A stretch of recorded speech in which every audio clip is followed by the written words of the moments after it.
ताकत का एहसास कराने की आवश्यकता है। ये कौन मौलाना हैदराबाद से बोलता है, कौन कहां से बोलता है, इसलिए बहुत चिंता मत करिए, क्योंकि बकरे की अम्मा कब तक खैर मनाएगी आप देखते रहिए बस। बहुत दिन चलेगा नहीं ये।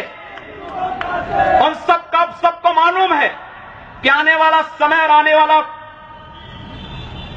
दिशा क्या होने जा रही है।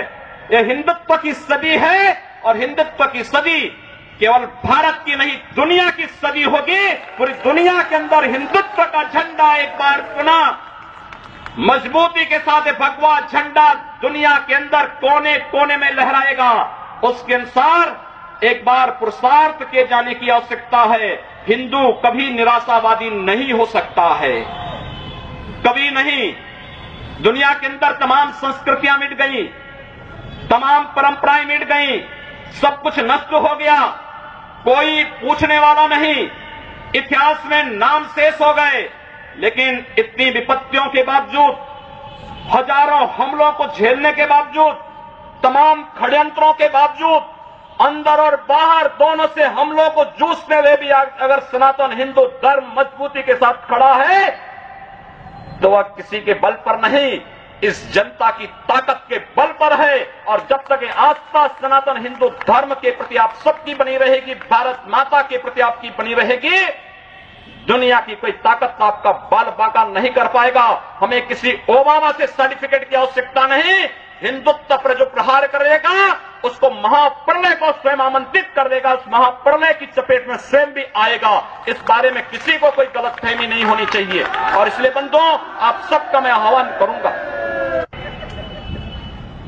बहराइच में महाराज सुहेलदेव पासी के सामने लोग लड़ने के लिए आए थे, मात्र 2 लोग बचे थे, सबके सब मार डाले गए थे। और 1971 में 95,000 पाकिस्तानी कायरों को किस तरीके से मुर्गा बना करके नाक रगड़ने के लिए मजबूर कर दिया गया था भारत के बहादुर जवानों के द्वारा। और अगर इसके बाद भी आंखें नहीं खुलती हैं तो एक बार पुनः देख लें अपनी ताकत को। मैं तो यही कहूंगा, अंत में मुझे केवल यही कहना है कि बहुत महत्व मत दीजिए, ये हैदराबादियों को बहुत महत्व मत दीजिए, ये सब मौलानाओं को बहुत महत्व देने की आवश्यकता नहीं। दुनिया के अंदर जहां भी जाएंगे शक की निगाहों से देखे जाएंगे। भारत का संत दुनिया के अंदर कहीं भी जाता है सम्मान की निगाहों से देखा जाता है। पूरी दुनिया के अंदर जहां भी भारत की संत परंपरा जाती है। सिंगापुर में मैं गया, मैं देर में पहुंचा, जब एयरलाइंस में बैठने के लिए हुआ तो उसने मेरे कपड़े देखे और सबसे आगे की सीट में बैठे हुए लोग वो खड़े हो गए, वो मुझे बुलाने लगे कि आप आगे। मैंने कहा नहीं, मेरी सीट पीछे। कहा नहीं आप आगे बैठिए।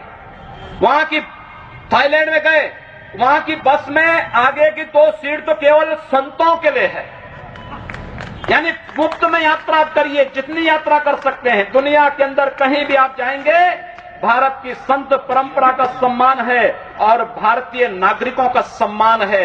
यह भारतीयता की देन है। ओबामा जी, इसके लिए किसी से हम लोगों को सर्टिफिकेट लेने की आवश्यकता नहीं। हमारा प्रमाण हमारी विरासत है, हमें जो कुछ भी मिला है वह दुनिया के सामने है। लेकिन याद रखना, अगर कोई हिंदुत्व को छेड़ेगा तो वह मानवता की बर्बादी का संदेश होगा और कुछ नहीं होगा।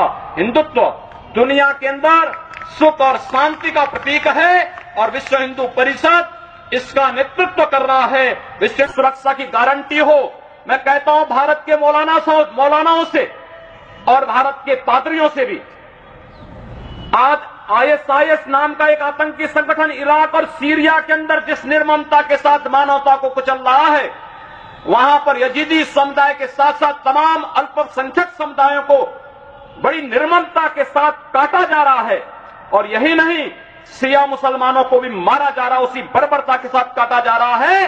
भारत के सब मौलाना मुंह बंद किए हुए हैं, क्योंकि इनको लगता है कि अगर ISIS के खिलाफ बोलेंगे तो वह एक प्रकार से इस्लाम के खिलाफ वक्तव्य होगा। क्या इस्लाम का स्वरूप या बर्बर स्वरूप है इस्लाम का? हम आखिर साबित क्या करना चाहते हैं? जब पाकिस्तान के अंदर वहां पर धर्मांतरण की गतिविधियों में लिप्त पादरियों की निर्मम हत्या होती है, तो ओबामा कुछ नहीं बोलते, तब ब्रिटेन कुछ नहीं बोलता, तब ऑस्ट्रेलिया कुछ नहीं बोलता, तब दुनिया के अंदर वेटिकन सिटी से कोई आवाज नहीं निकलती है।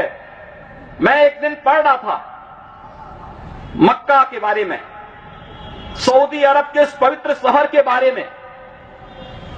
कहा जाता है कि मक्का में कोई गैर इस्लामिक नहीं जा सकता, कोई गैर मुसलमान वहां नहीं जा सकता। वेटिकन सिटी के बारे में पढ़ रहा था, वहां गैर ईसाई नहीं जा सकता। लेकिन काशी हिंदुओं की सांस्कृतिक राजधानी है, धार्मिक नगरी है। काशी के अंदर सब लोग आ सकते हैं। अब उदार कौन है?